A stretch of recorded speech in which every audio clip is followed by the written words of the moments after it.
जय माता दी दोस्तों स्वागत है आपका हमारे YouTube चैनल में। दोस्तों आज हम इस वीडियो में बात कर रहे हैं वृषभ राशि वालों के लिए 12 अप्रैल से लेकर 18 अप्रैल तक ये जो पूरा सप्ताह रहेगा ये कैसा रहेगा। और चैनल पर यदि आप नए आए हैं तो चैनल को जरूर सब्सक्राइब करें, वीडियो अच्छी लगे तो लाइक ज़रूर करें और कुछ कहना चाहते हैं तो कमेंट बॉक्स में ज़रूर लिखें। कुछ खास जानकारी दे रही हूँ क्योंकि इस समय में जो भी गोचर में ग्रहों की स्थिति रही है, कुछ ट्रांजिट होंगे और जो स्थितियाँ बनेंगी कुछ सकारात्मक भी रहेंगी, कुछ नकारात्मक भी रहेंगी। तो वृषभ राशि वालों के लिए काफ़ी महत्वपूर्ण जानकारी है ये, तो ध्यान से आप इन सभी बातों का ध्यान भी रखिएगा, सुनिएगा जो भी मैं बता रही हूँ इस वीडियो में, और कहीं भी स्किप ना करें इस वीडियो को।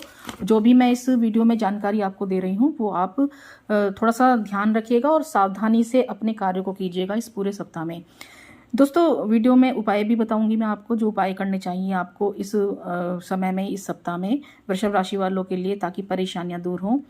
तो जब हम वृषभ राशि वालों के लिए बात कर रहे हैं तो दोस्तों ये जो पूरा सप्ताह रहेगा इसमें यदि हम देखें तो आपके लिए सूर्य की स्थिति चेंज होगी। सूर्य ट्रांजिट कर जाएंगे 14 अप्रैल से, और सूर्य जब ट्रांजिट करेंगे 14 अप्रैल से तो ये मेष राशि में गोचर कर जाएंगे। यानी कि मेष राशि में सूर्य को बहुत ही मजबूत स्थिति में माना जाता है और सूर्य को ग्रहों का राजा भी माना जाता है, और सूर्य देव मंगल के स्वामित्व वाली मेष राशि में मौजूद रहेंगे 14 अप्रैल से। सूर्य की ये जो स्थिति होती है काफ़ी शक्तिशाली मानी जाती है। और यदि हम देखें तो आपके लिए ये जो गोचर रहेगा ये आपके द्वादश भाव में रहेगा। यानी कि जो ट्रांजिट होगा सूर्य का वो आपके 11th हाउस से निकलकर सूर्य आपके 12th हाउस में चले जाएंगे।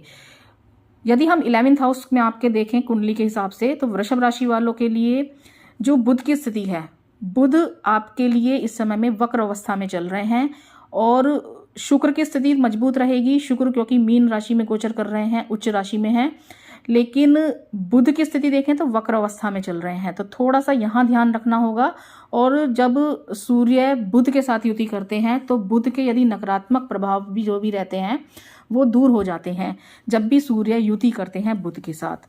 और बुध और राहु ये दोनों जब एक ही भाव में होते हैं तो कुछ परेशानियां लेकर आते हैं, तो इसलिए एक भाव में इनका विद्यमान होना ये भी थोड़ा सा परेशानी देता है। लेकिन बुध इस समय में वक्री रहेंगे और सूर्य जो है वो 14 तारीख से द्वादश में चले जाएंगे, तो इसलिए थोड़ा सा ध्यान रखना होगा। क्योंकि जब भी कोई ग्रह वक्री होता है तो वो अपने जो सकारात्मक स्थितियां बनती हैं उसमें कुछ रुकावटें आनी शुरू हो जाती हैं आपके लिए सफलताओं में, या फिर कहीं व्यवधान आने शुरू हो जाते हैं।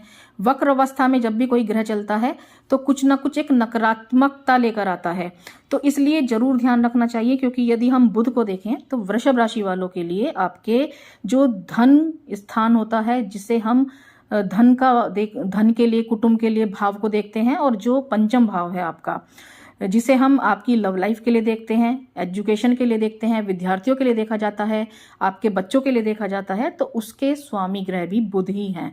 तो बुध का वक्र होना और इसके अलावा सूर्य का द्वादश में जाना ये काफ़ी महत्वपूर्ण गोचर रहेगा, जो कहीं ना कहीं आपके लिए कुछ सकारात्मक स्थितियां भी बनाएगा लेकिन कुछ नकारात्मक स्थितियां भी बनाएगा।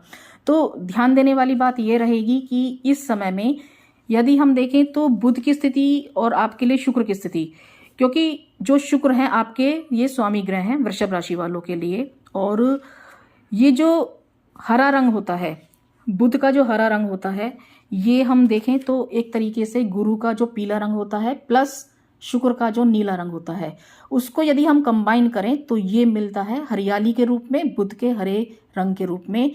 और मिट्टी जो होती है उसको भी हम शुक्र के लिए देखते हैं, जो मजबूती से उसको हरियाली को बनाए रखता है। तो कहीं ना कहीं यदि हम एक प्रकृति के तौर पर भी देखें तो वहां पर भी संबंध होता है, और बुध का जो संबंध होता है वो हरियाली से भी होता है, और जो एक काफ़ी मजबूत स्थितियां भी बनाता है, आपके जीवन में तरक्की लेकर आते हैं बुधदेव, तो काफ़ी सकारात्मक स्थितियां भी बनाते हैं।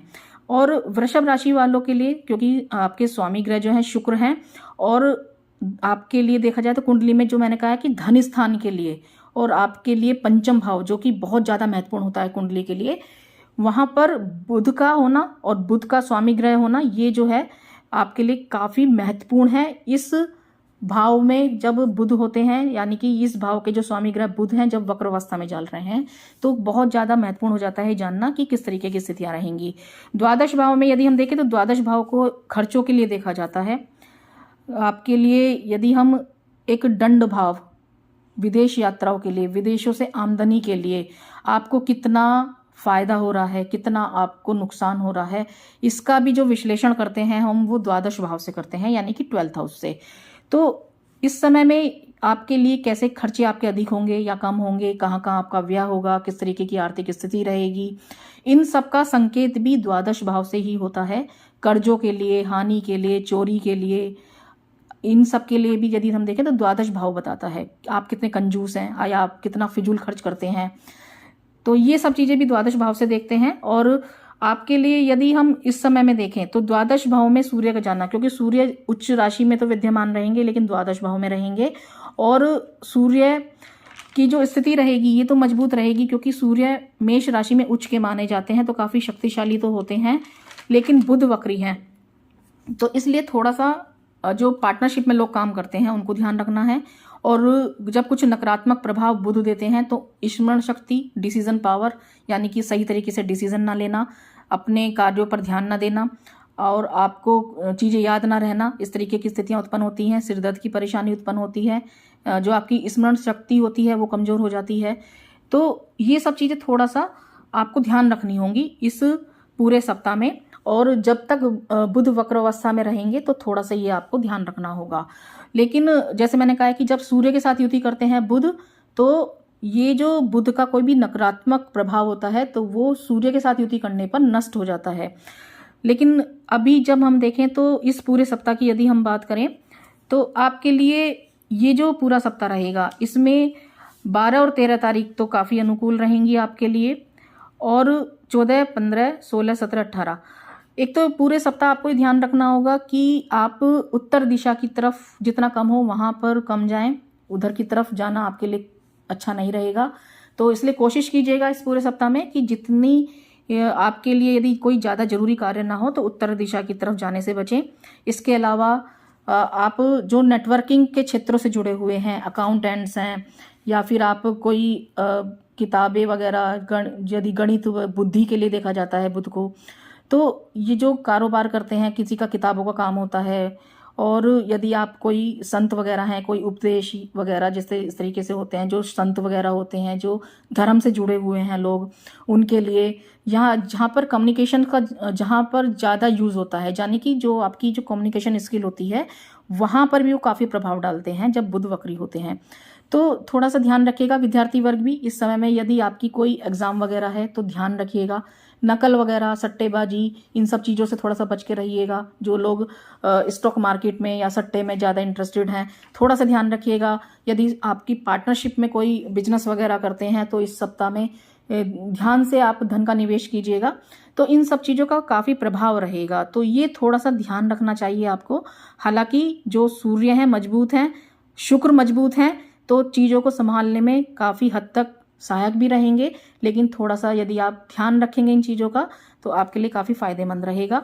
इसके अलावा विद्यार्थी वर्ग ध्यान रखें, और ये जो समय रहेगा इसमें कोशिश कीजिएगा कि किसी तरीके का मान सम्मान में कोई भी कमी ना हो, यानी कि कुछ ऐसे कार्य ना करें आप कि आपकी मान प्रतिष्ठा में कोई कमी रहे या किसी भी तरीके का आपका कुछ मान सम्मान जो है वो कम रहे। तो थोड़ा सा ध्यान रखिएगा। और इसके अलावा आपको ये जो पूरा सप्ताह रहेगा इसमें जिन लोगों को जो ब्रोंकाइटिस वगैरह या फिर जिनको अस्थमा वगैरह की प्रॉब्लम होती है उनको ध्यान रखना चाहिए। और ये जो पूरा समय रहेगा इसमें आप अपने कार्यों पर अधिक से अधिक ध्यान दीजिएगा, थोड़ा सा सावधानी बरतिएगा, हेल्थ का ध्यान रखिएगा और अपने कार्यों को सही तरीके से करने की कोशिश कीजिएगा। क्योंकि यदि खराब होते हैं बुध तो नकल करना, सट्टा लगाना, जुआ खेलना, गलत आदतों में पड़ना और गलत दोस्तों के साथ यानी कि संगत गलत होना, मित्रों का, गलत लोगों का साथ मिलना, इस तरीके की स्थितियां बनती हैं। तो इन सब चीज़ों का थोड़ा सा ध्यान रखिएगा जरूर इस पूरे सप्ताह में, आपके लिए काफ़ी अच्छा रहेगा। और अपने कार्यों पर ध्यान दीजिएगा। यदि आप नौकरी पेशा है तो आप अपने जो भी आप अपना यदि कहीं पर इंटरव्यू वगैरह देने जा रहे हैं तो सही तरीके से आप तैयारी कीजिएगा, क्योंकि जैसे मैंने कहा है कि कम्युनिकेशन स्किल या फिर जहाँ पर भी आप इंटरव्यू दे रहे हैं तो आप सही तरीके से इंटरव्यू दे पाएँ, आपको अच्छी नौकरी मिल पाए। तो एक प्रिपरेशंस जो करनी चाहिए आपको, वो सही तरीके से करनी चाहिए। तो आपके लिए थोड़ी सी मेहनत अधिक रहेगी, लेकिन सफलता भी रहेगी, क्योंकि एफर्ट्स यदि आप करते हैं सही तरीके से तो जो स्थिति शुक्र की है, क्योंकि स्वामी ग्रह शुक्र हैं और सूर्य जो हैं ये आपके लिए आपके चतुर्थ भाव के स्वामी ग्रह हैं जो सुख साधनों को बढ़ाते हैं। तो इसलिए स्थिति जो है वो कंट्रोल में हो जाएगी और आपके लिए तरक्की के भी रास्ते खुलेंगे। तो परेशान इतना होने की आवश्यकता नहीं है, थोड़ा सा ध्यान जरूर रखिएगा इन सब चीज़ों का। और आपके लिए यदि मैं उपाय के लिए बात करूं तो आप गणेश जी की पूजा कीजिएगा प्रतिदिन, आपके लिए काफ़ी अच्छा रहेगा। और आप ये उपाय जरूर करें। आपको वीडियो अच्छी लगे तो लाइक जरूर करें, कुछ कहना चाहते हैं तो कमेंट बॉक्स में जरूर लिखें। चैनल पर नए आए हैं तो चैनल को जरूर सब्सक्राइब करें। धन्यवाद।